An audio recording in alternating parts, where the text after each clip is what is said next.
We forgot to have our guest stay on. Our guest host. Yes, Jeff Sweenor joins us again this week. We were going to answer a bunch of your questions that you so kindly submitted via Instagram. But spoiler alert, we don't even get to that. So we're saving those. We're going to record another episode answering those. We're going to keep collecting those questions, even though we have plenty for an entire episode. But I opened this conversation up with something I want to talk about, and it's about persistence. Persistence. Persistence. That's a mixture That's between persistence and consistency. That would be accurate. It's consistent persistence. Yes. Persistence and discipline and determination and, going against the opposition and doing things that you believe in, even though everyone else doesn't.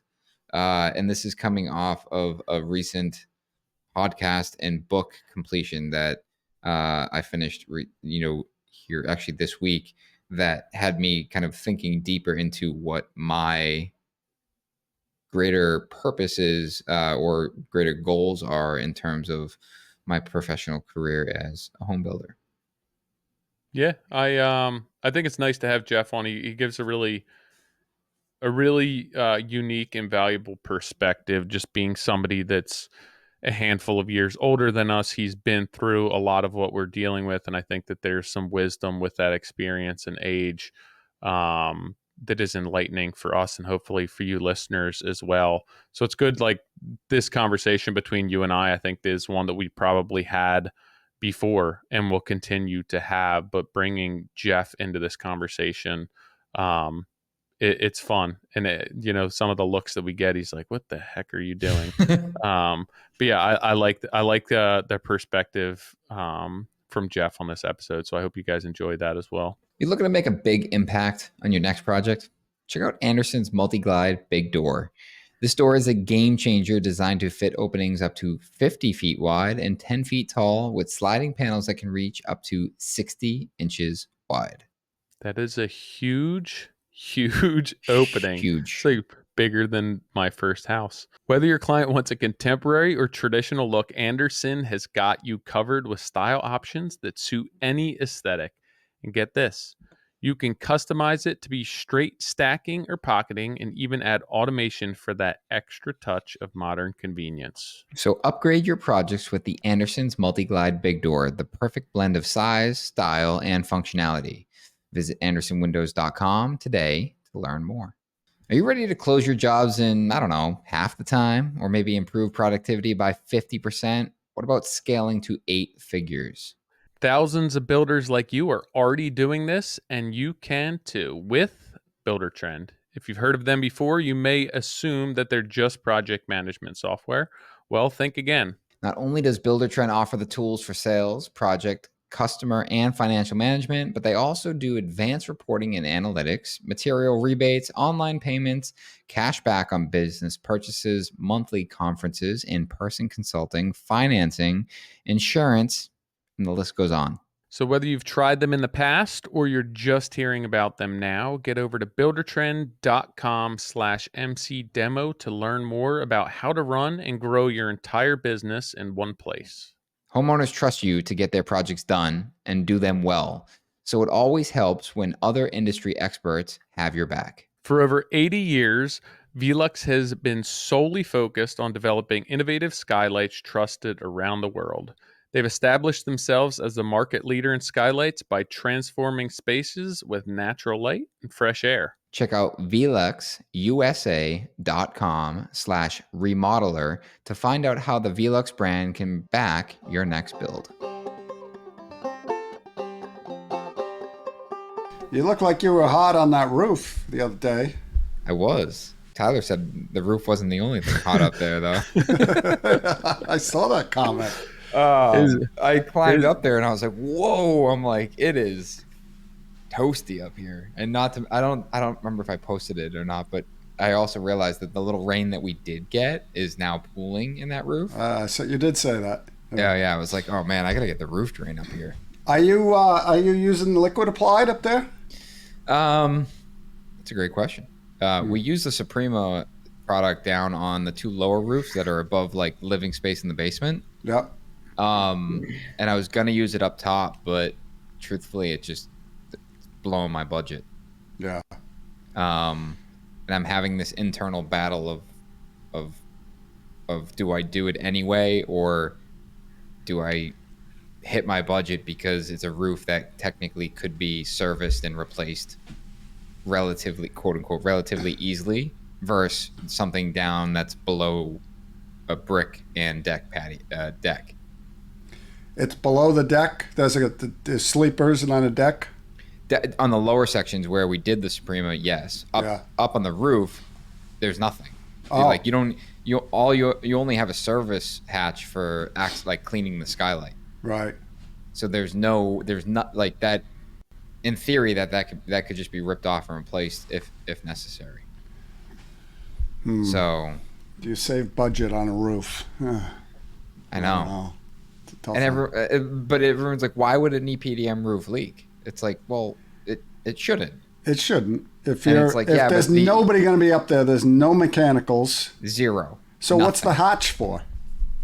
To clean the skylight if you need to. Okay. Well, I mean, at least you'll be able to observe it, right? You can go up there and look at it and inspect it. And yeah. What's that look for? I want. What would you do? Nick, is his audio fine coming in recording? He sounds fine to me. Okay. Yeah. Just sounded a little low. Oh, yeah. He might. How about I get the mic closer? That's better. Yeah, okay. That's better. Would you do the liquid? I introduced you to this guy. No, I know. Oh yeah. Well, so there's the liquid, and then there's a few other products that are a step above EPDM. And like a TPO? No, better than that. Like Duradeck. It's more like a pool liner. Yeah. Kind of material. It's not. I think that it's been so long since we did EPDM. I just written it out of my even dialogue so it's foreign to me. Yeah. What are you typically doing on any flat roof sections? You don't have many flat roof sections? No, we do. We use. But you're using like a liquid. It's not a liquid. It's like a what is it called? Well, I know one of them is called Duradeck. Kemper. Oh yeah, that's Kemper. similar to Suprema. Yeah. It's very similar. Yeah. Like you have like a fiber mesh that you're basically rolling in. Exactly. You have a sheep product, and then you have a board product, and then you're essentially rolling. Like that's what I call a liquid roof. I suppose. All right. So that's what we've been doing. Yeah. For flat roofs, because every flat roof we put on has got a deck on it. Right, and that was like basically non-negotiable. We have one of the sections is 27 by say 20 that is a flat roof that's over the basement. Yeah. And it ends up being a deck. And I'm like, we're never going to service this. Like you're never going to see this deck again. Like let's just do it with the liquid stuff. Right. And then, we were on site and we were talking about the upper roof, and there's this like interesting scupper detail where like you start talking about it, and then, everyone starts getting nervous about like the buildup with EPDM and the corners and this. And I'm like, but it's just, I don't know. This is actually a great topic because I wanted to talk about like this. This is the challenge I've been facing with the yin and the yang project. Yeah. Yeah. Where it's like, it's probably, I'd have to go back and look, but it's probably a $20,000 or so delta. Yeah. Between doing rubber and doing liquid up there. Well, clearly there's a billion square feet of rubber membrane out there on commercial buildings that work perfectly fine. And that's I don't think it's gonna fail. Yeah. Like I would go TPO though. Go TPO just so that you don't get the heat absorption. Of EPDM. Yeah. That's fair. And it'll melt. Snow will melt faster. It's just I think that's a better decision. Okay. I like that. Yeah. I mean, I felt the same way. I'm like, it's not going to leak. It's more just how long do you want it to last? Yeah. And even at that, it's like, what a regular EPDM roof is 20 plus years. Like, it's still a long time. It's a small roof. We're talking 1,200 square feet. Right. And at 20 grand, like that's a big swing. And it's not, in the grand scheme of the project, I mean, we're talking like less than 1%, right? Yeah. But it's just, there's a lot of these moments in this project that I have this internal struggle with, where I've set out to build this completely uncompromised, and it's going like, I'm committed to allowing it to be successful. Yeah. And the reason I wanted to bring this up is I read this book called That'll Never Work. I literally finished it yesterday. It's the story behind Netflix. Oh. And it's super interesting. And it's just like how everyone was like, that'll never work. Like, and and he was so committed to it, and odd, like completely unrelated. But I listened to Dana White tell the story of him starting the UFC. He was on Andrew Scholl's podcast, Flagrant, and I've recommended people to listen to that podcast a dozen times just last weekend, because when you listen to him talk about what the UFC was and what he grew it into and how he went about it, it's mind-boggling. And one of the guys I recommended texted me last night, and he's like, hey, like, amazing podcast. Like, what are your thoughts on this whole situation? Do you think it was just, good timing or luck? Or I'm like, no, I don't, I think you said it, Jeff, on a podcast before about there's like this luck aspect of it. But I truly think that what sets someone like Dana apart or the guy from Netflix is that he didn't give up. Yeah. And he just was like, I'm just going to do this until it works. Yep. And I say that, and I always add the note, like, it's fine to give up. There's nothing wrong with giving up. Like, that doesn't, I feel like there's this like negative, negativity around giving up. It's like, well, no, there's nothing wrong with giving up. If that's your decision, that's your decision. But for me, and for like listening to, I'm not relating myself to Dana White, but like listening to Dana White, where he's like, I don't give a shit. Like, I'm doing this. And, and spoiler alert, like, but he talks about how the UFC was $80 million in debt, and it just wasn't working. Yeah. And he bought UFC for like $2 million, sunk $80 million into it. It was not working. And his partners were like, we gotta sell this thing. And he got an offer for like $8 million. His partner said, hey, I'll call you back tomorrow. Just called him back the next morning and said, let's fucking do this. Let's figure it out. Yeah. And I remember hearing that part in the book and like getting chills. I'm like, that's how I feel, is like, there's no way that this fails. And if it fails, it's because I give up. And if I give up, that's fine. Like, I just have to accept the fact that, like, at some point, like, there was just, I missed a step, or I've run out of the steam to do it. And so here's an interesting dynamic. This is Spec House, right? Sure. Yeah. You've just gone public on your decision. 20 years from now, there's a guy who bought that house, or who bought it from somebody who bought it. The roof leaks. And then they find this podcast. Hello, sure. Nick. Yeah. Remember that decision you made in 2024? Jeff, I've been doing that for 10 years now. Every decision I've made public. And I said, I mean, on the other end of it, there's a service life for a roof. Yeah. Like it would be anything with a house where it's like, all right, we didn't maintain our bathrooms, and 20 years later, the silicone was caulked in the corners, and yeah, fair enough. Fair point. I'm not worried about that guy calling me in 20 years and saying the roof leaked. I know. But it's true. And to speak to that, like, I remember starting social media and someone asked me, why do I share everything? And I was like, because it holds me accountable. Yeah. Yeah. And it's like I'm forcing myself to be audited every step of the way. Like every time I post something and it's wrong, like trust me, Yeah. people let me know. Yeah. And to the point where, I have people calling my cell phone at 6:30 in the morning telling me I'm an idiot because I did something wrong. Yeah. Like, I Want to hear watched it? your video last night. Like, you're a fucking moron. Like, you put the insulation in wrong. And Yeah. I remember I sent that voicemail to Rockwell. And I was like, hey, can you watch my video and make sure I didn't do something wrong?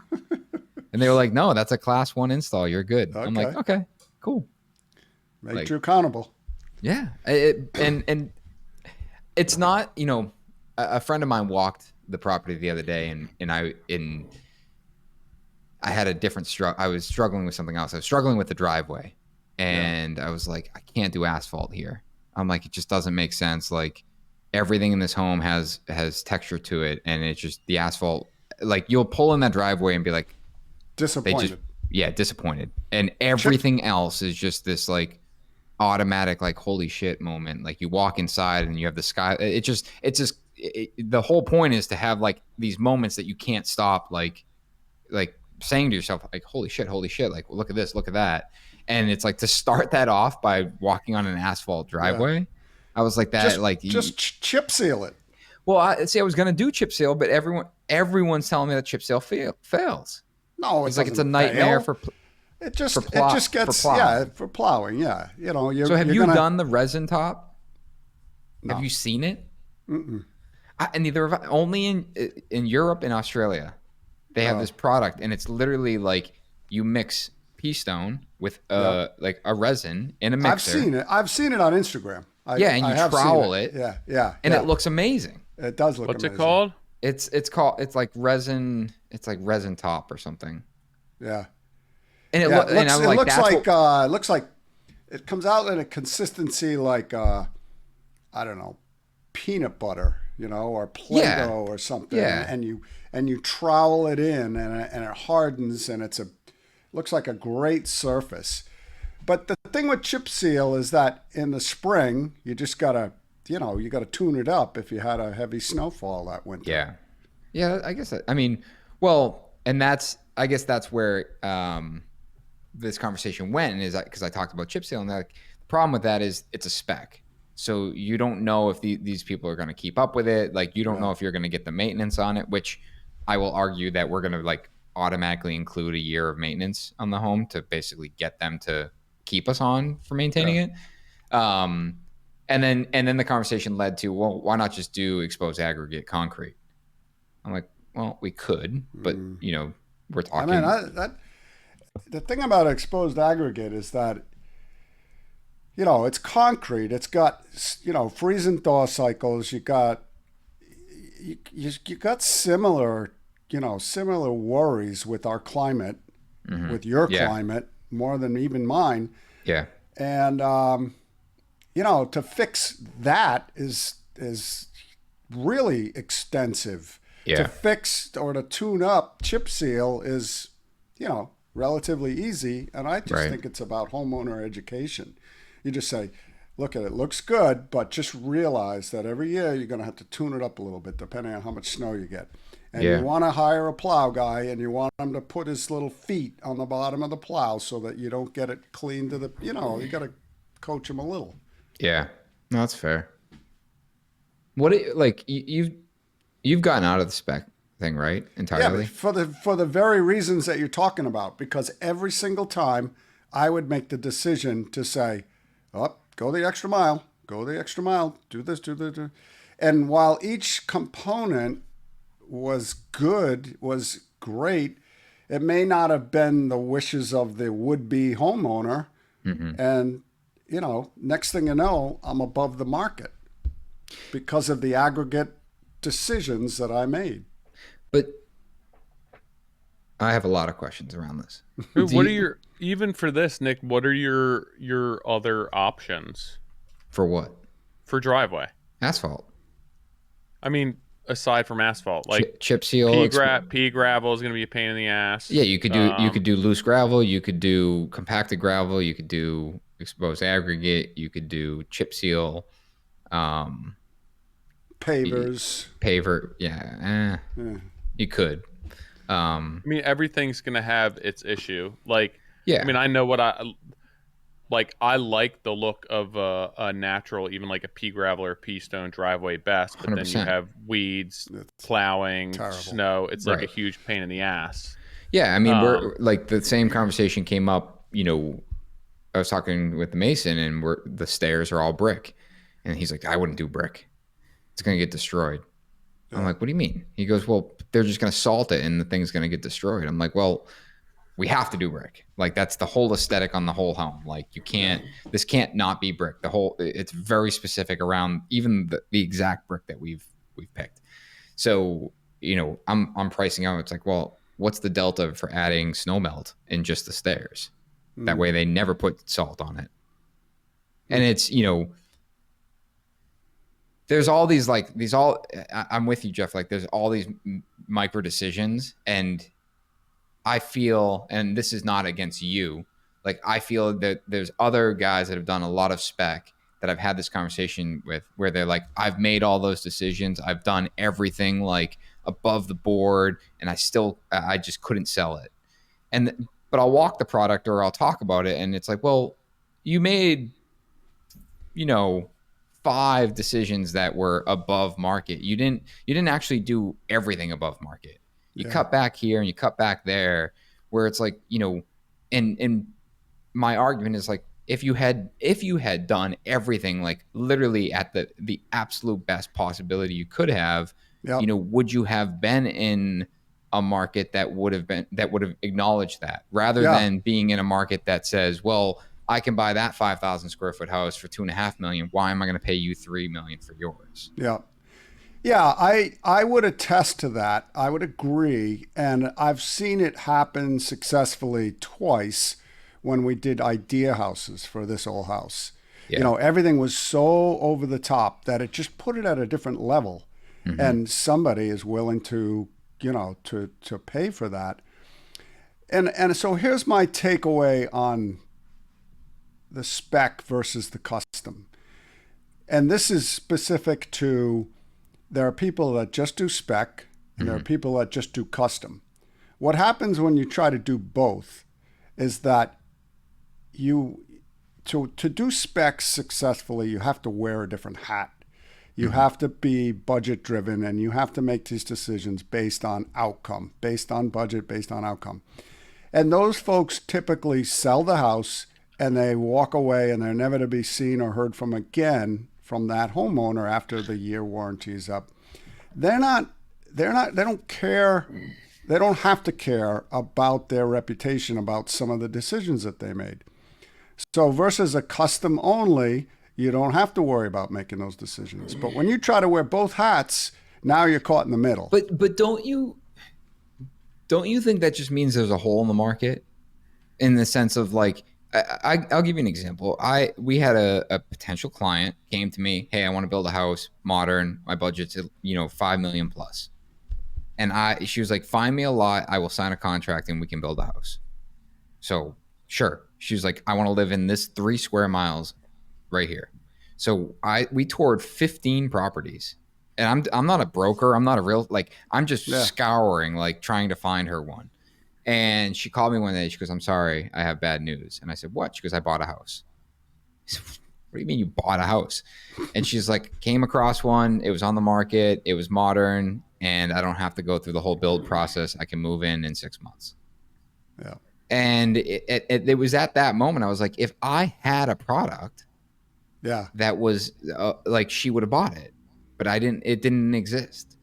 Yeah. So I agree with you. Like the majority of these specs are lackluster, and there's a lot of guys that are strictly doing it wearing the budget hat. Yeah. Where I can't help but to think again. Maybe I'm naive, but I can't help but to think that if someone were to drop a product on the market that is done without compromise and at a very high level spec with that was complete, like done, Yeah. and it was put on the market, someone's going to want it. I And think and the consideration is that for most people, whether you're in spec or in custom, it's like, how much work is it worth? Right? Where it's like you could build 4 houses in the amount of time that you're building this one and make 4 times as much, if not more. And I think that most people have that mindset Yeah. more so Right. than you, where it's like, yeah, it's not that this won't work and that this, like, somebody won't buy this, but at the end of the day, how many people are willing to go through and put this much back end work into proving the concept of this and then making a return like down the road? Yeah. Yeah, well, you I don't. have to be, you have to make sure that the market would support, number one, what you're Yeah. I doing. Like, mean, is it, right. It's in a neighborhood that supports, 8, 9, 10, 11 plus $1 million homes. okay. Like it's Oh, not, we're not building so it in a that's not the neighborhood that, issue. Yeah. no, it's not. And I think, what people bring up a lot is like, well, it's so custom. It's like, most of these homes are being built where the outside is very custom or very architecturally pleasing. And then the inside is this white box that they can come in. Yeah. And one Right. sold down the street from this, at a price point that helps support ours. That was a white box inside. And I watched them buy the house, and contractors were lined up to renovate the inside and do a completely new landscape package. Probably spend another $1 million making it quote unquote their own. And, it's like, well, but you're narrowing your market. I'm like, I don't need 1,000 people to want this house. Yeah. I don't need 10 one. people to want this house. I need one. Yeah. And would you consider furnishing it? I would love to. Truthfully, and like there's sell it furnished. Yeah, I mean, this has been this was an ongoing conversation early, and we've actually squashed it. But we were going to pre-sell and basically finish the design and then sell it off the design and just be under construction. And I was like, I can't, because I'm telling you right now that if someone offers me what we want and then says, but I want to change these things, I can't do it. The whole point of this project, beyond a profit, the whole point of this project is to change the trajectory of our business, to put us on the map for the type of home that we're capable of building. And so for someone to interrupt that. Yeah. Here's where I've seen it done successfully. I've never done it because I don't have the cojones, but it's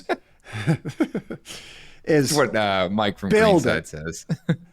Build it complete, punched out, perfect.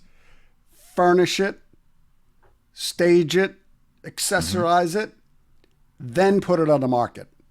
Not a day before. Don't put it on the market now. Say to be completed, because then you don't know what it all costs, and you end up shortchanging. But not only that, but like the people don't know what it is. They don't actually get to see the vision come to life. Right. It never gets there. Yep. Like I might end up with a buyer that has shit furniture, and then I'm paying to stage it anyway so I could photograph it. Right. Right. And you can make like a really nice house look super shitty, or a really shitty house look super nice with like adequate lighting, staging, furniture. Totally agree. There's a developer. Like, imagine if I my shit into your house, it would look terrible. My furniture is pretty terrible, Tyler. There's Do a you have an developer interior in LA designer? for this project. Yeah. Of Possible is doing architecture and interior. I mean, all of the furniture is figured out. Like if we were to stage this, like we know what furniture goes where. Like that's already been in the rendering process. We worked with Dark Studio, which I mentioned his name on here before, and I tag him a bunch. If you guys want to work with him, I'm saying this because I found out he got a tremendous amount of people reaching out to him for rendering services. He is one of the top architectural renderers in the world, but there's a price tag to that. And I'm saying it here, like, if you're willing to invest in some insane quality renders, like reach out to him.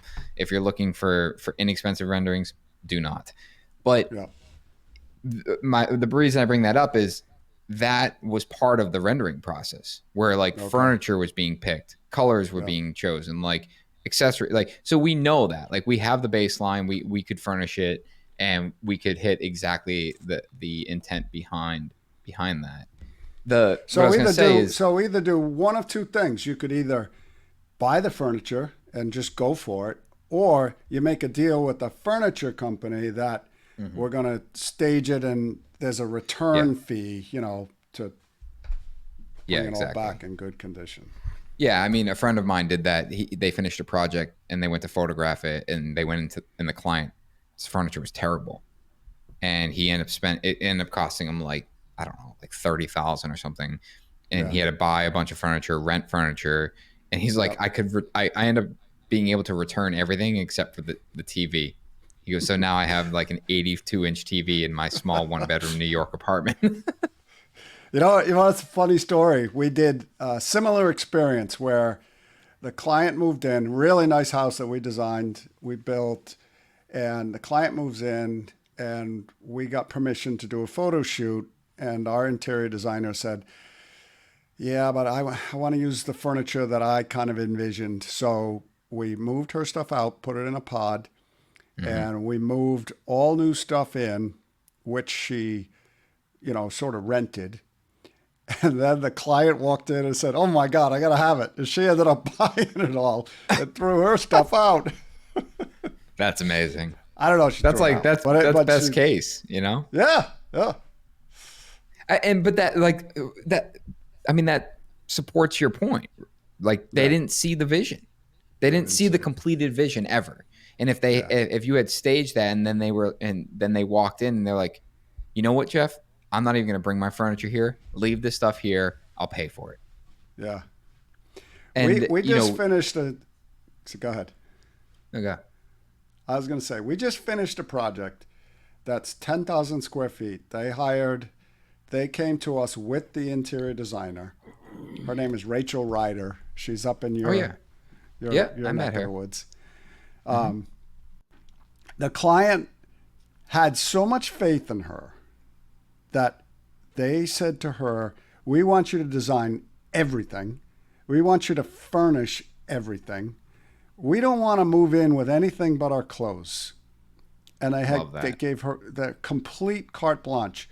So we had a reveal party, a few weeks back, where the clients came in for the first time and saw everything done, and it brought tears to your eyes. It was amazing. I mean, that's like, I think that is amazing. Like, I think that's the way to do it. Obviously, there's a cost behind that. Everyone is screaming at the radio right now, like, yeah, if you have billions of dollars, you can do that. But we've done it on a smaller scale. We did a 1-bedroom condo in Boston, and the kid moved out, and we hired interior design. He told the interior designer, he was like, I'm getting rid of everything. So just when I move back in, I want everything done. And I mean, towels, utensils, plates. Yep. She stocked up candy in the cabinets, which I may have eaten half of it, but like everything. And he moved in. He was like, "This is amazing. I love it." Wow. And I'm like, that's the whole white glove approach, right? Yeah. Yeah. Yep. That I think and I think that's where we're like what we're after here. I keep trying to revert back, but like, there's this developer in LA, and he owns this interior design and development company. I think it's called like Noble LA, and he does spec homes, and they're $40 million spec homes. Jesus. And it's the bananas, man. Like, but and I send it to Julian all the time, and Ken, and I've sent it to you, Tyler, and it's just like, these are. But he does exactly what you said. He builds them all the way to complete, and then it's fully furnished. Like, the artwork in the home is like literally made for the home, and you buy the home as is. And it's just like there's all this video and there's brand behind it, and I'm like, that's what I'm after. Yeah. And it's just, but that's not a commonality. And I know LA and Beverly Hills and like that's a different market. Extreme. Yeah. But I'm also not building a $40 million home. Meanwhile, like in the neighborhood that we're building in, there's one for sale for 18 million. I know one around the corner that they've spent 30 million on. So you're safe. So it's you're safe. Yeah, from that perspective. I feel like you yeah. should spend more. Yeah. There's such a thing I as mean, if there's spending 30 too less. million, you're not even close to that. Like, I feel like you're not really even pushing the envelope at this point. I think I'm done There is fundraising something. at this There point. is something to be said for that. Not spending enough. You know, bring us back to the roof conversation. Yeah, you gotta put the liquid applied. Oh my god! I think there's probably fine on 6 that decision. I agree, but there's like take 6 other take the looming delta things. and use cobbles or the bricks and border the driveway.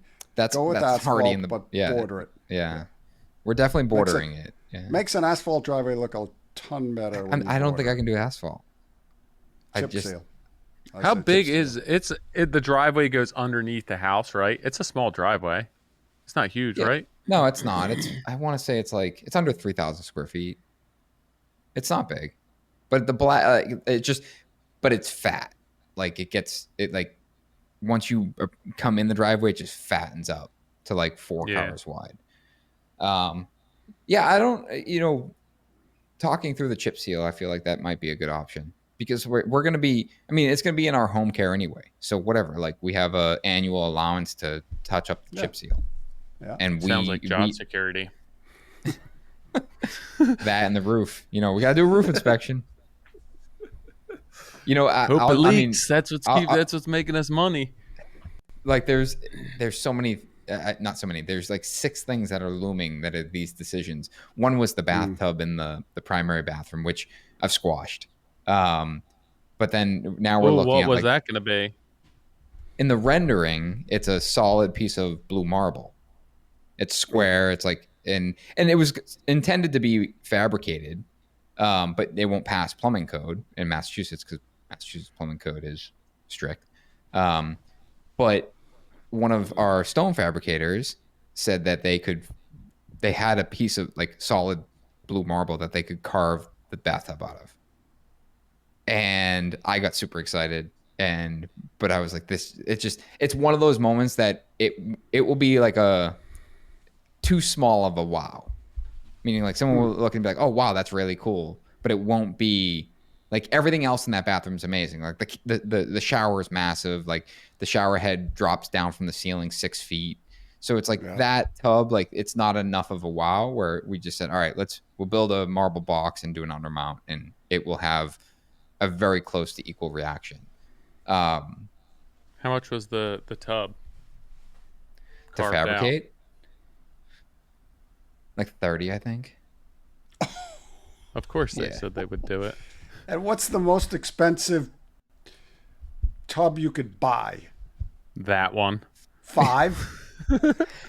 No. I mean, some of the... Dude, what's the framing going to look like on that thing underneath of it?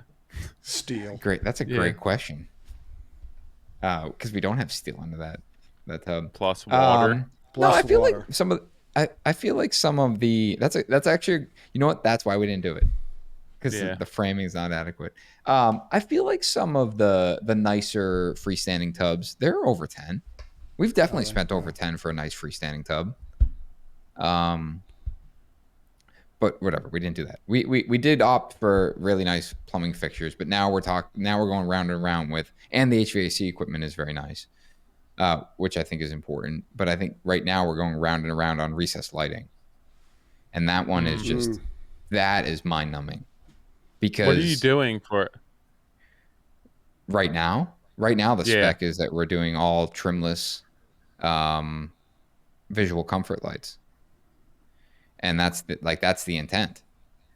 But it's just I'm having a hard time like getting to like, do we do the whole house with them? Do I do all the secondary bedrooms with just like a puck light, like a Juno like retrofit light?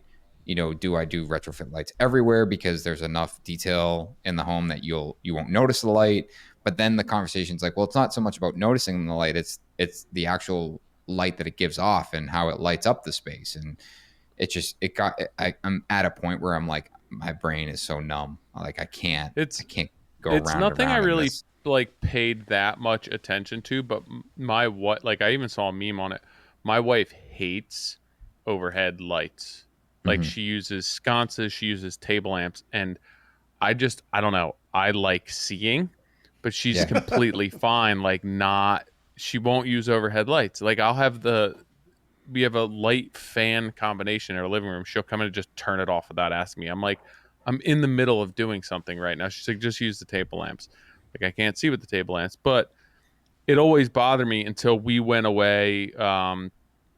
Uh, we stayed at that place in Ness up in upstate New York, which is like a curated hotel experience, and they built an old farmhouse that or it's a new farmhouse that's meant to look old, but there was like no recessed lighting throughout the entire thing. And it was all like table lamps and sconces on the wall, like an old house. And it was dimly lit, but it was the first time that I understood like the whole idea behind not really like recessed lighting really wasn't a thing until somewhat recently. And it's like pretty ugly and doesn't necessarily like it makes for usable light, but it's not like an aesthetic type of thing. And it was the first time where I was like, okay, I think that I could live in a house like this if the whole house, like if that was the mood within the whole house, I understood it. Even like within the kitchen, it's like you could compensate for that with under cabinet lighting and all of that stuff. But I never really understood it until I experienced that and was like, this is actually pretty nice. Like walking down the staircase and having the sconces on the side, and not just having like these giant fluorescent lights lighting everything or LED lights. Mm. I think that's the whole point behind lighting, and that's why I think it's so hard. Where, you know, it's not about like you're in a room that has traditional recessed lighting. It is what it is. Like you're not thinking about it, but then you're in a home that is professionally lit and considered. It's and has this accent lighting. It's your experience is different. Oh, I'll it never forget. adds to the home. Like it's like you're living in a photograph Yeah, rather I'll than never just like forget. everything being bright. Tyler, do you remember when I finished Tuckerman Street and I told you I was going to renovate it again? Like I Yeah. was like, we were done. Like we moved into our home. We had 2 kids at this point. I'm like, I'm going to renovate the house again because I don't love it. And Meg hates overhead lighting. And we got to a point where we were just so frustrated and we invited one of our friends over who's an interior designer. We're sitting there, we're having dinner. And I was like, hey, what is your thought about our house? Like I'm at this point where I just want to renovate everything. And he goes, your lighting is terrible in here. And he literally shut off all the lights, turned on our under cabinet lighting, turned on a few sconces, and then and basically like a few accessory lights. He goes, look how much better it looks. And it was like we were it was our minds were blown. It was Yeah. like that we just had the wrong lights on. Yeah. But it is until you experience it. That's I think that's why I'm so numb at this decision. It's like, okay, well, Are this you is for working ruin the with whole. do you have a lighting designer on this? Not on this. No. No. Um, Visual Comfort will obviously work through it with us. And OPA, their knowledge base on the lighting is extensive enough to know what we need to accomplish here. Yeah. It's more just like what spec are we going to go with? Right. And Right. like I have to make a decision this week essentially where there's going to be some basically like, hey, we'll keep spec in these rooms and then we'll reduce spec in some of these secondary rooms. Yeah. And just, and we'll kind of have to be what it is. I remember getting a spec for lighting, and they were recessed lights, and they were square. They were small, but the fixture, the box itself, the rough in, was like the size of a bath fan. Yeah. So like joists had to be headed off, and all this crazy stuff for a 4-inch can to line up, and Right. like that was there's huge Yeah, though, like impact if you're on. using a spec like that, you need to be planning in your framing Yeah. phase. Yeah, we use the same. They were, I forget what they were called. We use a similar one. They were bigger than what a traditional joist bay was for Yeah. every Yeah. single can. Right. Right. And yeah, and that's and to most, it's like, what's the difference between, like, why do I need something that big versus one of these puck lights that I can literally drill a 4-inch hole and put the little spring tabs in? Exactly. And it's like, well, the quality of light. It's like, okay, now I need to understand, like, how do I weigh the difference between the quality of light between the two? And does it matter in all of these rooms or only some? Or does this matter to us or to our customer? Right. Right. I mean, $15,000 worth of reframing to make for those lights, you're talking like 70 grand in a house for those lights. And all the ceilings were all tongue and groove, so they're all like 1x6 tongue and groove. So everything you got to line them up on a course. Mm-hmm. Yeah. I don't know. Lighting is tough. I actually kind of want to get a lighting designer on the podcast because I don't know, I would love to understand it. Do you? Even where do you start? Yeah. Yeah. Like, just go through the process. Like, I have a house. I could throw an introduction to you. Yeah. Yeah, that'd be sweet. That'd be interesting. 'Cause that's not something that I feel like, even as a builder remodeling contractor, that we pay enough attention to. Right. It's always like, the interior designer will do it, or the electrician and the contractor will do it, and it really can make or break a project. Yeah. And a lot of times I feel like it's looked at more as a utility or a functional device where it can really be used to enhance the experience of the space, and dramatically as well. Yeah. Yeah, I would agree. I think that once you experience it, you get it. Like it's, I get it. It's like saying, let's have the landscaper do the landscape lighting. Yeah. And there's somebody that, does landscape lighting. They know what to light up, what to light down, what to wash, and all that stuff. And the difference is, usually not very noticeable. I think you're right, Tyler. It's like the majority of people, even this whole conversation, it's like a lot of what we're talking about is looked at as a utility, like landscape lighting. It's like, why do I need a designer? I need to light up my walkway so I don't trip. Yeah. It's like, well, that's the basic form of what we're talking about. Like, the other side of it is this like visionary or inspirational aspect of design and how you experience a space. And I think that, that's becoming more and more desired. Like, yes, not, again, the majority of the population doesn't give a shit. They just want to live in a house. They don't need any... the problem is that you're paying somebody to pick what a light looks like, and not how a light functions or how the actual light looks. It's like, we're selecting this light fixture because it has this certain look, when actually, like, it's a fucking light fixture. You should be picking it for the light that it's putting off and how it's accentuating the room, not how the light fixture looks like when it's not lit.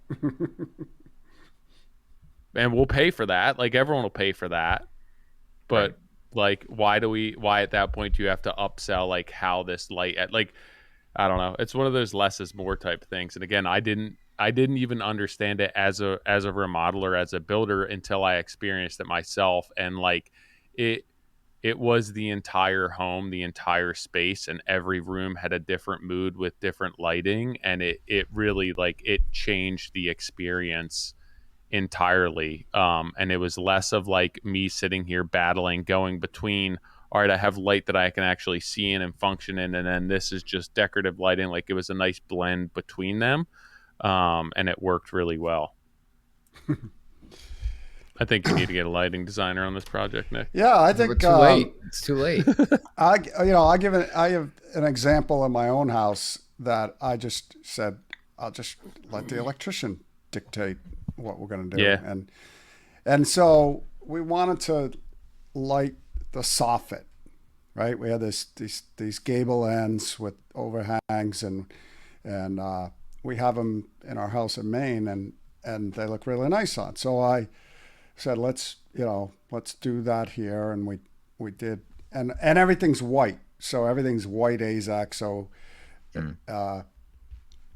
So we put them in, and it was the kind of thing where you thought more was better, and you can't just put one there. You got to put two, and etc. So finally, the first night that we were in or whatever, they turned the lights on, and I haven't turned them on since. Yeah. It's so bright, you can see it from space. I use it once a year at Christmas Eve when we have a big crew at our house. Everybody's over, and I want everybody to really see how they're getting the hell out of there. Yeah. It's like a star. It's like a spaceship. That's what the house behind us, they had like a landscaper put landscape lighting and the landscaping in, and they lined part of their driveway with like 20 trees on each side of these like tall, skinny trees, and they put a light on each tree on each side. So there's like planes landing. Dude, it is. Like, I'll send you guys pictures on every single tree. Like every 6 feet, there's a landscape lighting on these skinny trees. And it's for like 100-yard stretch of the driveway. And I'm like, it just makes no sense whatsoever. And I'm like, it just not a great idea and very poorly done. Like, we call it the airport. Yeah. Are we clear for a landing? Yeah. But it's like I think it's one of those things that a lot of times you don't notice until it's done extremely wrong. Yeah. Or extremely right, where you're like, okay, something's different here. Yeah. But a lot of times it's like, it's just good enough. Or if it's too bright, you put it on a dimmer. Yeah. And I don't think I can dim down the effect that I have. It's such a backfire. I really needed like low voltage lighting. Yeah. That would have been. You have full like 4-inch cans in your soffit? They're not 4, but they're probably, I don't know. They're probably 2.5 or 3. Yeah. And they tilt, so the angle. I mean, they look great in the day. Right. They look really cool. Yeah. It's too bright. But it's like horrible security lighting. Yeah. So then I hired a landscape lighting guy to come in and do it, and it has the same effect, but it's lit from the ground up. Yeah. And it's like, it's kind of the effect I was looking for. So, I checked the box, but I have all these useless cans that I only need when, somebody's lost. That's amazing. Yeah. Nick, do you want to even rapid fire shoot through questions that we got from last week? Yeah. I mean, I wanted to dig in to this, so I'm glad we did. But yeah, we can dig into questions too. I mean, we can dig into more if you have more. Well, before we get into the questions, what is your, like, both of you guys, I'm curious, going back to this will never work, and just, persevering through the opposition, is like, what do you guys feel? How do I ask that question? For me, like, I guess for me, that is how I operate, and that's how I want to operate, in the sense that, when I'm set out to do something, I will do it until it works, and I will work through failure. And I will, like, if everyone tells me this will never work, like, I'm used to that. I feel like I've dealt with that my whole life. And this project is a great testament to that, where there's a few people that support it and understand it, and like, hell yeah. And there's a few people that are like, hell yeah, but I would never do that. And that's all fine. But for me, it's like, I guess, I know for myself, like, I'm constantly kind of checking in with myself, where it's like, all right, how am I doing? This is what I'm trying to do. This is what I'm trying to work through. Like, is it impacting my relationship with my wife, my kids? Am I good on the personal level? Am I healthy? Am I sleep? Okay, I'm good. All right, then just keep moving forward, and reminding myself, like, at the same time, like, I can give up, I can stop, I can go, like, this could fail, this could, wreck me financially, like, but I will be okay. Like, I'm alive, I have a family, like, I will work through this, because that is who I am, and that's my point. And to tie it back to like that book and even the podcast, it's like, that's what I feel as though is what separates people from, being, however you want to define success, but like from being successful, is that they just work through the opposition no matter what. They believe in what they're doing, and despite what everyone else tells them, they work through that. I'm just curious, like, do you guys share a similar mentality around that? I think yes and no. Like I think that obviously that mindset is going to be the difference between good and great. Like having the ability to push through to get to where you want to be.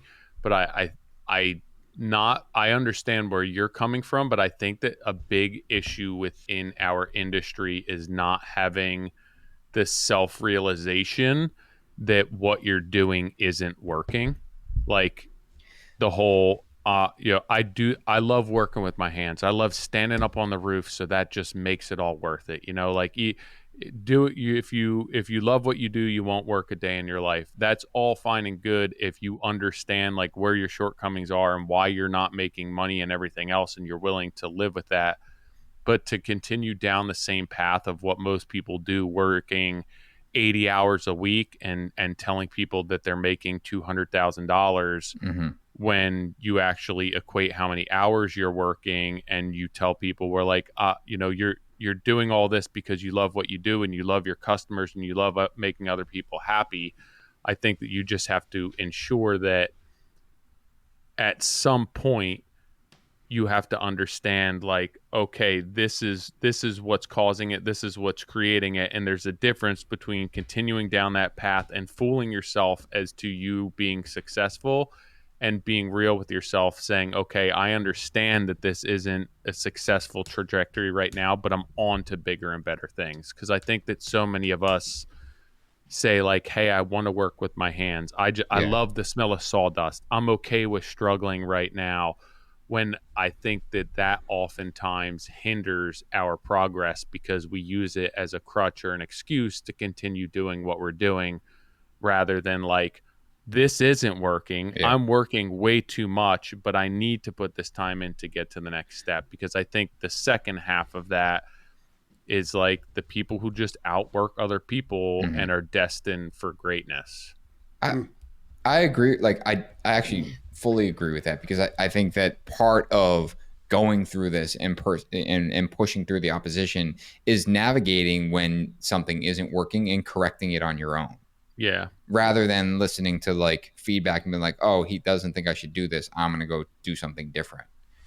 And I guess what I'm like, more like, to be super specific, like Jeff, like you ride bikes, and is there like, in your mind, is riding, like, could you become a world-class bike athlete if you put your mind to it?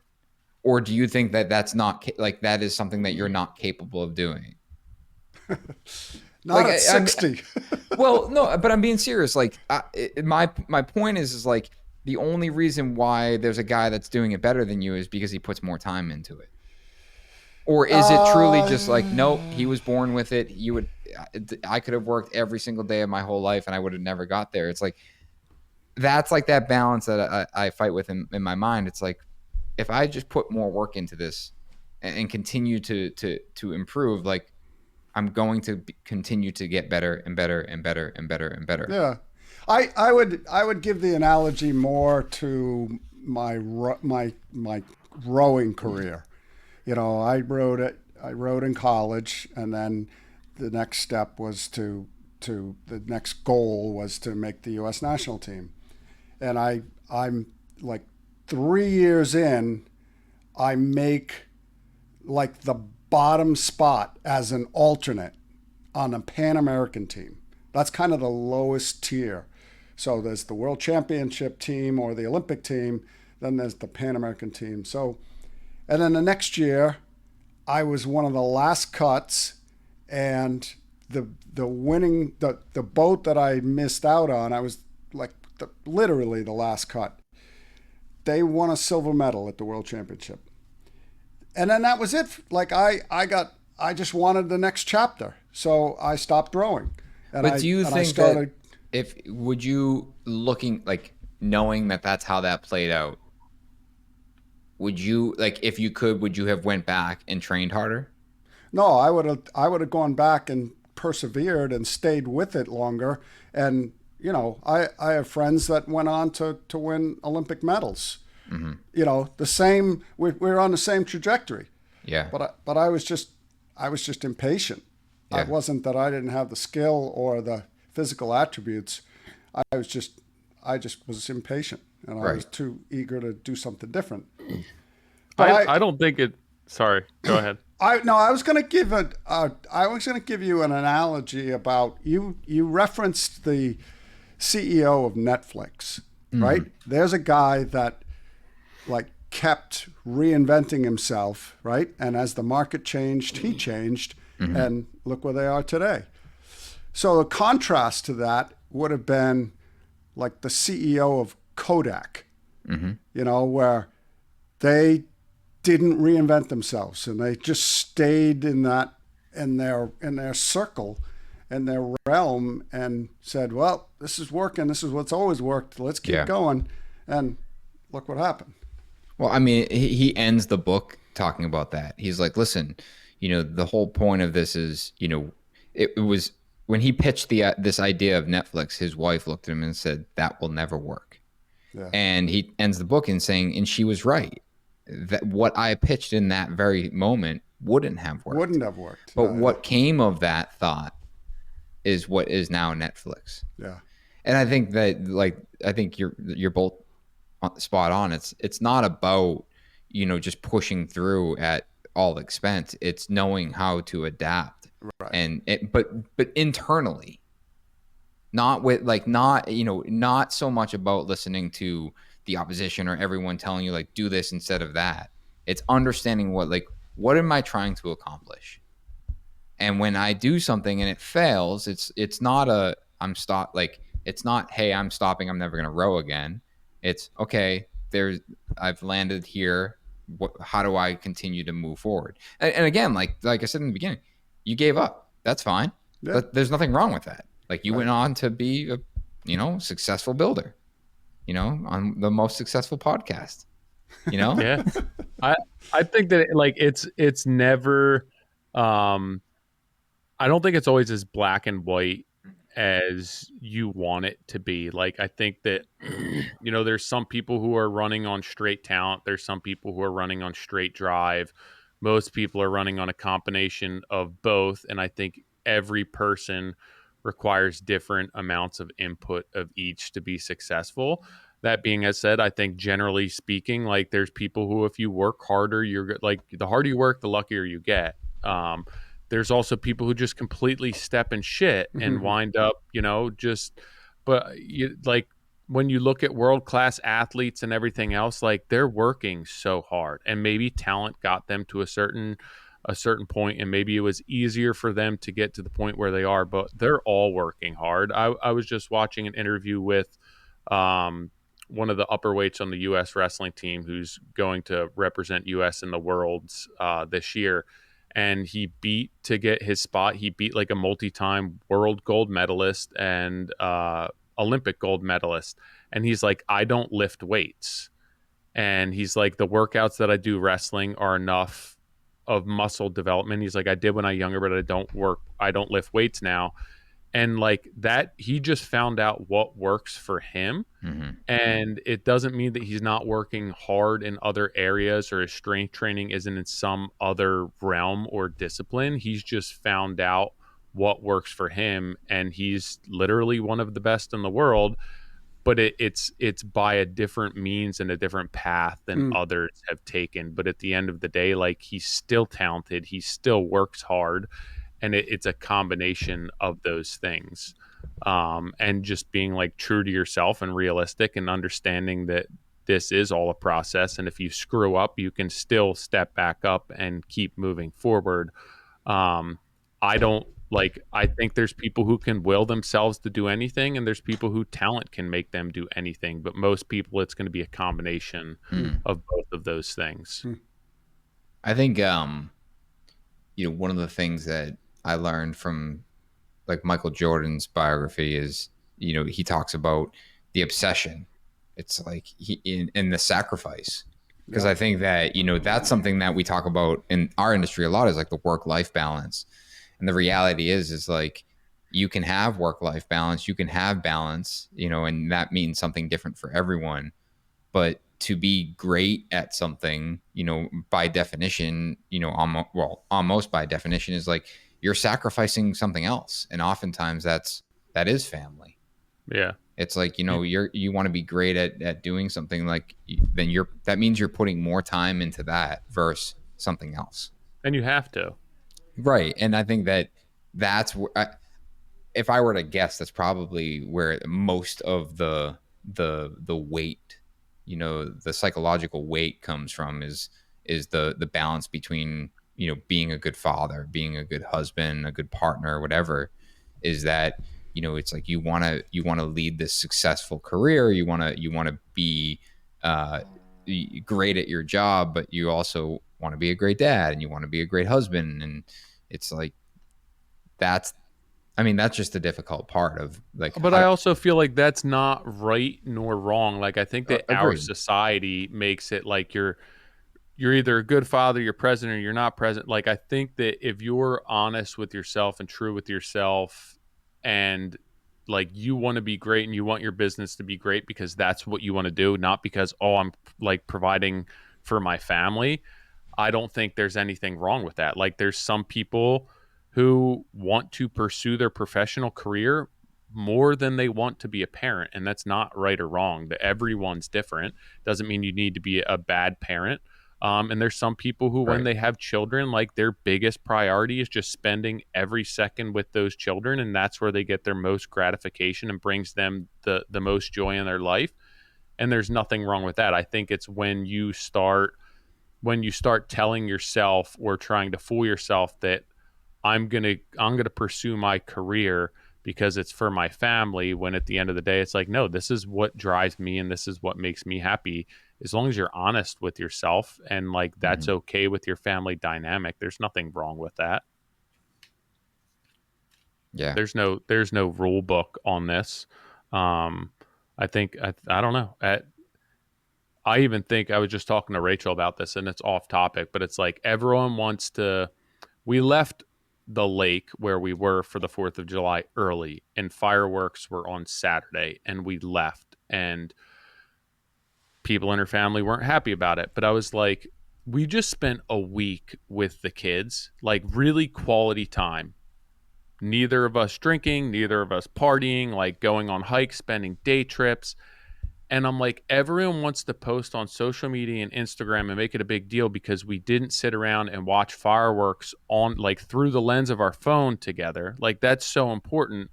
Meanwhile, we just spent the entire week with the kids, like really great quality family time with nobody else around, not socializing, not drinking, not partying. And then it's an issue for everyone when you didn't spend like a booze filled Saturday night taking pictures of fireworks through your phone, where I'm like, it like life and family life and enjoyment should be about the every single day, not just Christmas, Hmm. Halloween, 4th of July. Like those are all little tiny, like make it important throughout the, like make Monday to Friday important quality time, not like we did this on Saturday and Sunday with the kids. And that's just my opinion of that matter. And I think that that's similar to what you're saying. Yeah, and I think about, you know the last 10 years in being in business, and the ups and downs of being in business, and the difficult talks I've had with Meg, is just in terms of like, hey, this is what I'm dealing with. This, we gotta tighten up this month, or whatever it is. It's like the natural ups and downs of business. And recently I've thought about, the more challenging times I've had, and I've avoided some of those conversations. And I thought to myself, I asked myself why, and came to the conclusion that for 10 years now I've been in business, and we've had our ups and downs, and every time we have a down, I just need more time. I need to work through this. I need to spend more time working, and we'll come out on the other side of it. and I realize how unfair that is. And it's just that, like, I'm in this hamster wheel. It's like, why would I, like, I'm not actually fixing any issue. Yeah, nothing I'm changes if nothing yeah, changes. nothing changes. And it got to a point where, like, again, like, realizing, like, hey, I'm doing the same thing over and over. And that's where it got to, internally, I'm like, all right, well, then that's the issue. That's where I internally have to change and decide, like, that part's not working. I need to shift my focus and do something different, because all I'm doing is I'm taking away from the investment into my family. It's like, all right, you know what? I'm spending too much time with my family. I need to go focus on work because you're making my work suffer. It's like, no, like, I'm making my work suffer, and my family should not be impacted by that. And it's my, like, it's my responsibility to resolve that. Yeah, absolutely. I mean, I know Jeff's older than the two of us and has grown children at this point and like has probably been through this stuff many times over.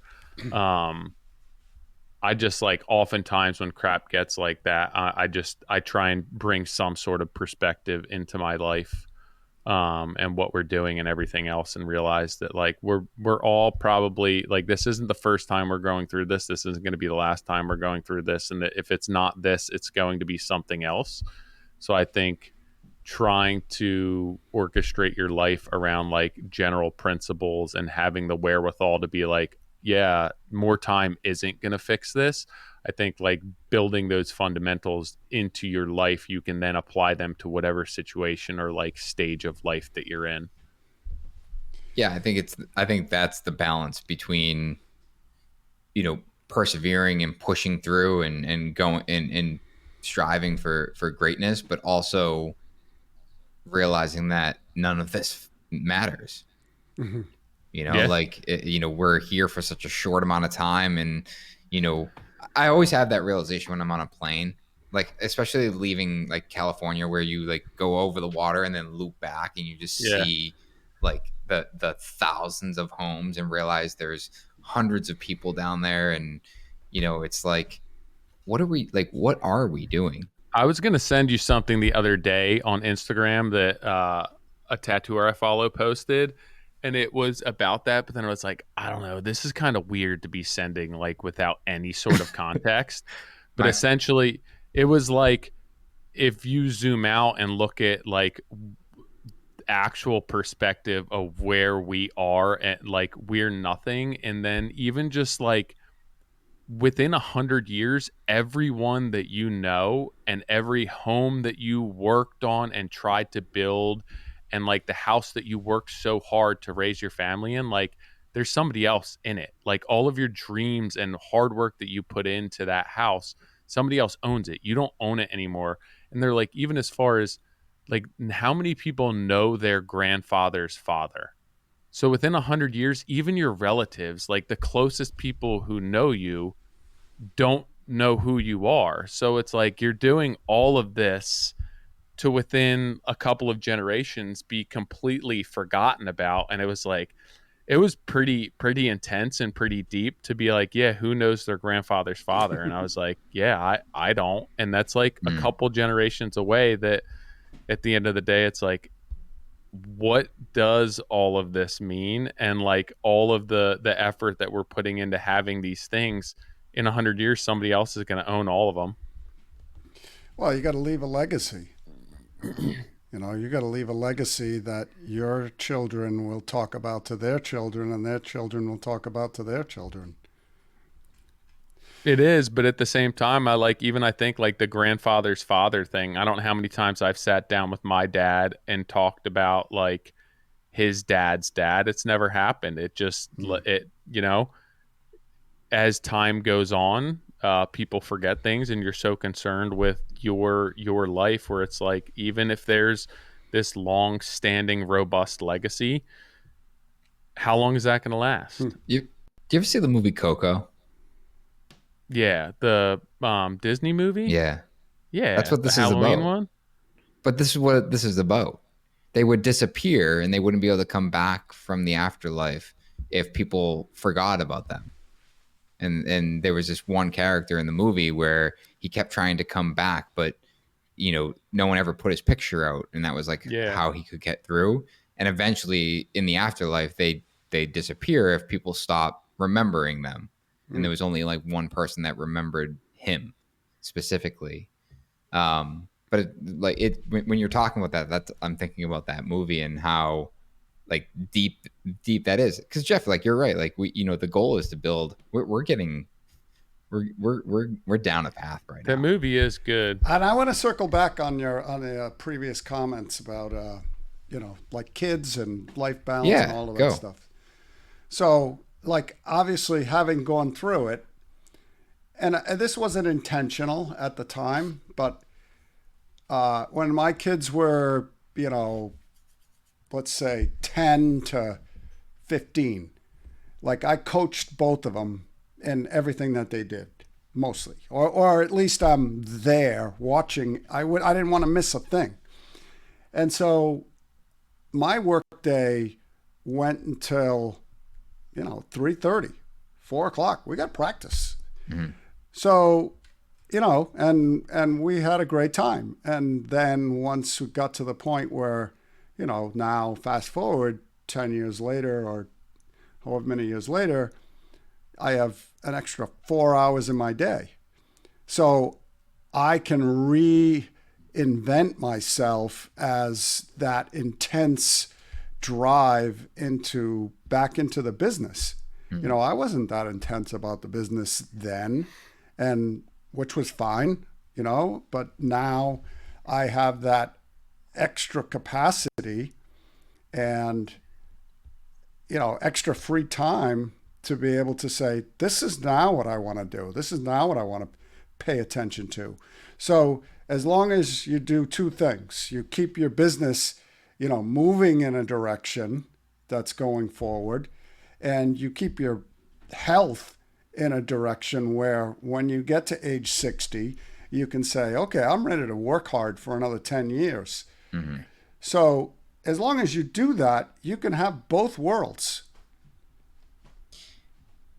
When you were leaving at 3:30 and the kids were younger, how many other like business owners, or whether different industries or building specifically, did you know or did you communicate with on a regular basis? A fair amount. A fair amount. It's my point is like there's this other side. And Tyler, you brought up social media a couple minutes ago. I think social media is doing this interesting thing around work ethic and success and being profitable and just being great, where we're in this constant state of comparison. Yeah. Where it's I follow hundreds of builders. I talk to a dozen builders a day. It's like there's this I'm talking to you. I'm talking to Tyler. It's like you're doing that. Oh, I want to try that. And it's and we're in this world of just there's so much to take in. Where it's like, I mean, Tyler, like the podcast. It's like this has just been a thing that we've done, and because of social media, we realized, oh, this is actually a business. We could make a business out of this. That's weird. Yeah, I could tell you in 2005 that wasn't the reality. Yeah. You might talk to 3 builders, right. that you see at the lumber yard. Right. Or you talk to on the phone, but there was no network of, it's such a game changer, the way that the environment that you guys have grown your business in, you can learn anything. Right. Immediately. Immediately. Yeah. Imagine no Google, imagine no YouTube. Yeah. No social media. It's like foreign. I mean, it's funny. Like I remember when Craigslist came out and like it replaced the want ad. I used to love the want ad. Dude, somebody just told me they were looking up something on Craigslist. They were actually, I think it was my brother. He was trying to buy an old oil tank to convert into like a fire pit. And I'm like, dude, you're going to somebody's house off Craigslist to buy an old oil tank. That's not safe. It's like When, use Facebook Marketplace dude, like everyone else. Yeah. in 2024, that's not safe. It's like, I should come with you. Well, I mean, take it one step further. Like, I remember when they, you said, hey, there's this thing called the internet now. You need a website. A what? Yeah. I mean, Nick, they say like we're like the last generation that knew what it was like to live a life like without the like be old enough to understand what a life without the internet was and Right. before the internet, because like yeah. we didn't have a home computer other than like my mom had one that she would run MS DOS on for work, but like we didn't have a home internet computer until I was in high school that we could like sign on with a cable modem and get on the internet, and then like if you were on it, it was using the phone line. Yep. So like I was 16 or so before I was 17 before I got a cell phone. So like we were the last kids who grew up like a childhood without internet, and it's way different now. Like way I different. was 30 before Yeah. I got a computer, So, yeah, it's. But like everyone after us like doesn't know what that was like. Right. Like they just grew up with it. Yeah. And it is very, very different. I mean, I think the biggest thing is just having an iPad for a car ride for my kids. Well, That's the game changer in life right now. Being able to take road trips with an iPad for your kids. dude, I saw I think it must have been like an Escalade or something. It had the TVs in the headrest.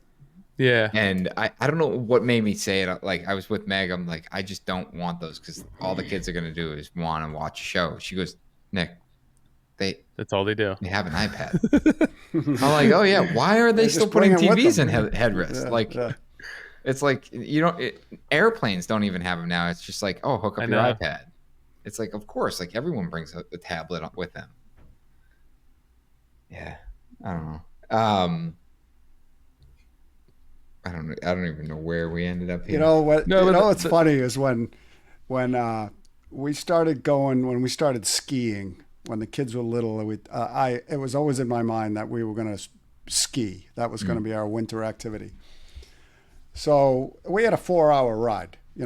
Sunday River With kids? Yeah, it was not. Yeesh. So 2 hours max. that you and I remember when the vehicles came out with the flip down. But it was still, it was like VCR, Yep. and Yeah. and then I think DVDs not that long after, and there's only so many that were available, right? You think back to Netflix, and so we got all the reruns, so you could buy like a whole season of Gilligan's Island and Leave It to Beaver, and all these shows that we grew up with, my wife and I, and so we would give those to the kids, and that's what they watched because, it was funny. They would back there in tears laughing at some of the stuff, and they didn't know any better, and so there was enough of an age difference and a gender, one boy, one girl. And there was enough of an age difference where, Talia couldn't watch some of the stuff that Ryan could watch. So this was like a happy medium. Yeah. But it was just, oh God, listening. I remember to one of my buddies had like the Dodge conversion van with the VCR Oh, in it. yeah. And we used to go skiing up in Vermont, and his parents would take me, and I like that having a van with the VCR to drive, because Vermont at that point it's like 7-8 hours from us. From you guys, but it was like it was almost as fun the car trip up there as the ski trip.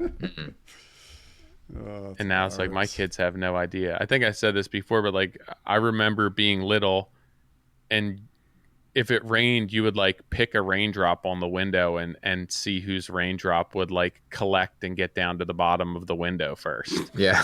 And like that, try and stay busy on a 7-hour car ride doing that. Or like I my Spy. kids will get in the Oh, car and be yeah. like, put on this song. And I'm like, you understand that like growing up, you couldn't just put on a song. It was whatever played. You didn't have the ability to pick what songs you wanted. My 5-year-old the other day, I think I told him to turn off the TV or something, and he lost it. He was like, "Dad, we are going to be bored if we can't have the TV on." I'm like, "You need to learn to be bored, dude." Yeah. He's like, "What are we supposed to do right now?" I'm like, "Just chill, like for 5 minutes, man. Like we're getting dinner ready." Like he's like, "Oh, this is ridiculous." Oh, Always looking for stimulation. that is I scary. mean, I do the same thing That's now. really scary, isn't it? Yeah. It's like I'm like I try to force myself. Like I'll leave my phone somewhere. Yeah. Like I'm notorious. Like if I get up from my desk to go get water, I'm bringing my phone and I'm opening and like seeing if I can answer an email. Like sometimes I'm like, all right, just put my phone down and walk away and just be away from it. And then I'm like, oh God, if my wife calls me and needs me, like I gotta go get my phone. We're not any different. It's like the second somebody walks away from you for a conversation, it's like, pick up my phone. What's going on my phone? Yep. It's like nobody knows how to be bored anymore. We all say we want to be bored, and then as soon as we're bored, we're like, oh, there's nothing to do. Yeah. I don't think it's any different. Well, I don't think we're getting a listener questions this week, so I think we got to save that for another week. All right. Let's do it. Yeah. We have one in the bank. So at least I want to acknowledge who there's a handful of people who sent questions in. We will get to them. So thank you for sending questions. I understand that takes some time and some effort, so I don't want to discount that. But we'll definitely get to them. I know. I was reading through them. I'm like, oh, I thought these were going to be like quick, easy. Like no, it's like a full podcast worth of questions. So we should definitely bank this and hop on and have one in the books. Let's do it. Sweet. All right. Well, thanks for hopping on, Jeff. Sure. Jeff, you using it? How's bike riding going? Jeff, I told you, Jeff's my favorite, my like biggest fan on Strava. Well, I was giving You're still Tyler not on kudos. Strava, Nick? What am I going to go on Strava for? I don't know. Accountability. Yeah. Accountable for what? I don't know. All your workouts. Performance. Wait, I can log a workout? Yeah. Oh yeah. I thought it was for running and biking. No, you could do whatever you You want. can do anything. Am I going to put like my PR in there? I gotta. No, it's like it tracks it through when you start your workout. How's it There's track? a lot of data. I don't wear one of those wristbands. Well, you gotta do something for data. So you either got a heart rate or a power meter or something, or miles an hour, or it's something that's measurable. All right. I found this. Consider it. I gotta find it. I gotta find the I sent something with that where it was like, I'm putting all of my Strava friends on notice. It's like, I give all of you credit on every single run, and like I'm only getting 3 thumbs up. So until I start getting more action on my Strava, all of you are going on notice. I was cracking up. Oh, it's a social. So it says run, bike, and hike. No, you could do whatever, you can dude. ski, There's like we put skiing on there. There's ping pong on there. I lift weights, and that's it. It says, I really don't want to be making this post. Not here, not this way. I have 38 Strava followers. I give each and every one of you kudos, no matter how lame the activity is. Trevor Corstal, I even gave you kudos on your fucking Peloton rides. So why is it I get 3, sometimes 4 kudos on my runs max? I'm putting you all on notice. I'm keeping a list, and if I don't see some improvement, expect an unfollow. You wrote that? Oh, God. No, somebody else did. I saw it. I sent it to like a couple of people, and then he made like a Gantt chart with like kudos owed from all the different people on his follow list. Bro, what? And like was screenshotting how he was right. Nick, I'll send you some examples. Down. I just downloaded it. Oh, you did? Yeah. So follow me and Tyler, and then you'll see. Well, I'm connecting. Hold on. I'm connecting through my Google, so it rips all my data. Strava's cool because you can track like all of your activity for however long. And you can like analyze look it back from the same ride that you did 3 years ago. How did I improve? Yeah. What do you want to do most with Strava? Compete with others. Oh man. I love that Strava post. I was dying. I sent it to a few people. Oh, it does have. Yeah, that's funny. Dude, there's everything. There's table tennis on it. Stand-up paddleboard, snowboard, skate, Yeah. Yeah. row, golf. Yeah, Find a what lot of works for people you. use it for I golf. just clicked yoga by accident. Yeah.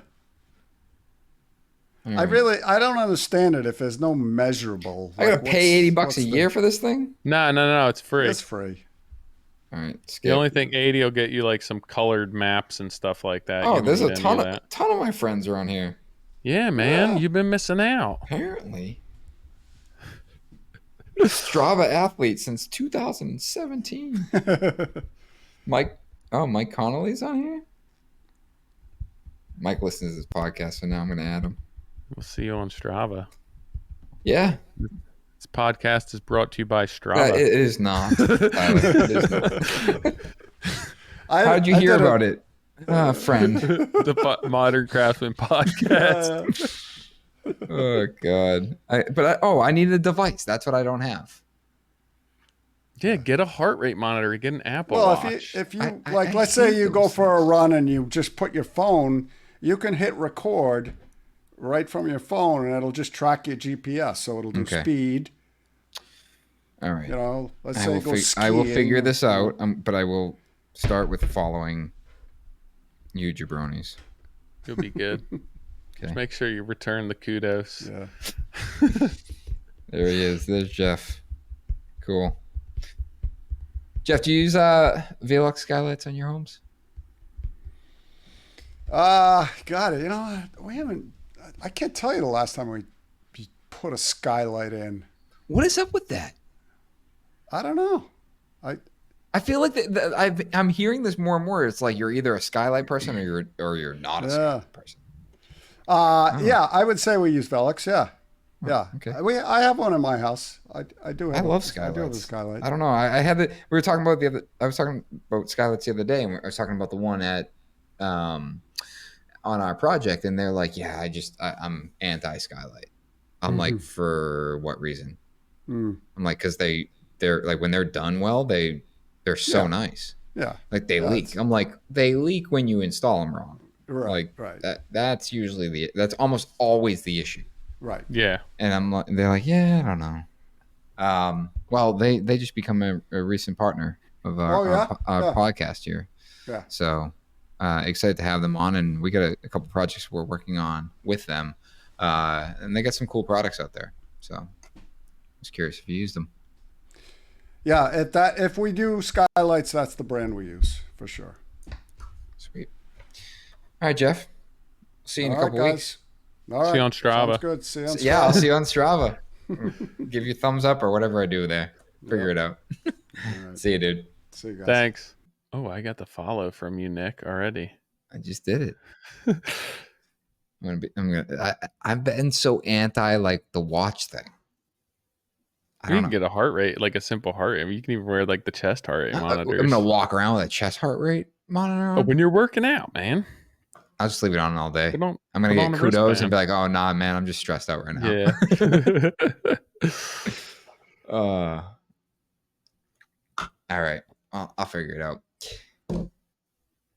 guys. As I said, Velux is a sponsor of this podcast. Excited to have them join along Andersen Windows and Buildertrend, of course. You know, I don't know. I'm a huge skylight guy. So I don't. Yeah, I mean, I feel like there was a time when they were big and then they weren't as much, and I think so much of that is just like anything else, where improper installation or planning, or they're 40 years old, and you had the roof replaced and didn't. You got the roof replaced flashing without the skylight. Yeah. Like creates issues. But I mean, I'm working on my mom's house now, and it was a modular home that was built on a lot. It had like very tight site constraints. It's a small house, trussed roof, and it's so dark. And she just had me order like a handful of sun tunnels that they make to put in there, just to get light in there, because like where all the houses are and how the house is placed. And it's like, it's only a 20-year-old house, but there's no way to get natural light in the house. So we're going to be putting some of them with like a trussed roof. There's really no other options. It's not like you can dormer it or put like traditional skylights in. Mhm. So just bringing some of that inside light out, I think is ideal. And I know it's something that I'll be looking at when we go to build, just to make sure that, we're getting as much sunlight and outside in as possible. I think just like the lighting that we were discussing earlier in the podcast, when it's done well and planned well and accounted for, it's almost unmatched. I also think that they offer a real cinematic look to rooms with the light pouring through or shining off the Yeah. wall and things like that. And anytime we have a good one, like it's always photographed, it's always videoed because it's just so cool how the light pours through them. Oh yeah. Guys, do us a favor. Head over to moderncraftsman.co. I didn't even know this, but we're almost out of all of our swag. Are we? Yes. Well, I think I knew that. I did not. The I didn't go t-shirt, to the website to confirm. I didn't go to the website either. I got a little insider tip. But we still have some beanies, some Hive Pro notebooks, and some pencils. But apparently you guys have been buying them up. And I have not seen any of you guys share this stuff on your stories. So let's get a couple story shares so we can get it shared on the Modern Craftsman Instagram.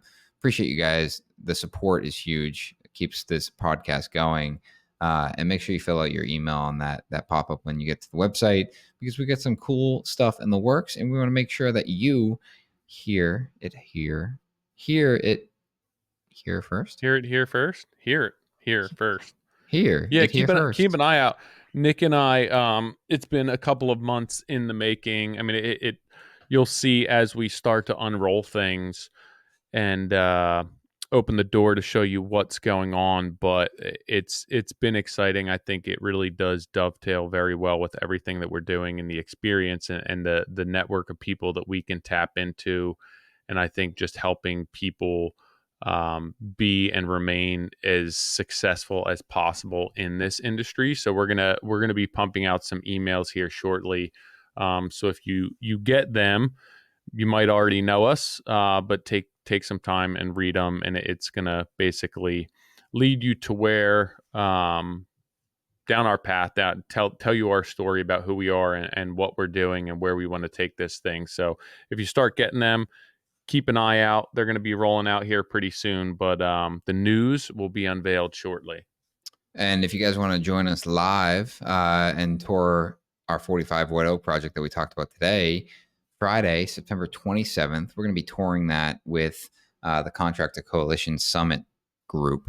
You do need to register for that event. It is, like I said, September 27th through the 29th, I believe. Yeah, Sunday. Yeah, 27th through the 30th, I think. Is it?